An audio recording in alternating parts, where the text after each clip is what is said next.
Trade எடுக்கிறீங்க, அதாவது $17 15 trade. 15 ட்ரேட்ல ஒவ்வொரு ட்ரேடுக்குமே உங்களோட லாஸ் வந்துட்டு $1 தான் இருக்கணும். சோ அது எப்படி செட் பண்ணணும்? நிறைய பேருக்கு 1:3 பண்ணுங்க, 1:2 பண்ணுங்க சொல்லிடுவாங்க. பட் அது எப்படி பண்ணணுங்கிறது நிறைய பேருக்கு தெரியல. இப்போ வரைக்கும் நிறைய பேருக்கு தெரியல. நம்ம சப்ஸ்கிரைபர்ஸ்மே நிறைய பேருக்கு தெரியல அது எப்படி செட் பண்ணணும்.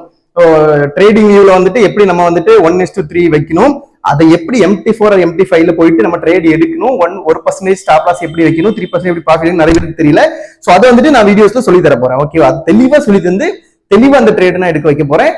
கண்டிப்பா நம்ம சொல்லித்தர ட்ரேட்ல நீங்க வந்துட்டு ப்ராஃபிட் பண்ணுவீங்க அப்படிங்கிறது 100% கேரண்டி. ஓகேவா? கேரண்டி. இப்போ 15 ட்ரேட்ஸ் நம்ம எடுத்துட்டோம். ஒரு ட்ரேட்ல நம்மளோட லாஸ் எவ்வளவா இருக்கணும்? $1 தான் இருக்கணும். ஒரு ட்ரேட்ல நம்மளோட ப்ராஃபிட் எவ்வளவு இருக்கணும்? ஒரு ட்ரேட்ல நம்மளோட ப்ராஃபிட் வந்துட்டு, என்னோட ஹேண்ட் ரைட்டிங் புரியுதா இல்லையான்னு எனக்கு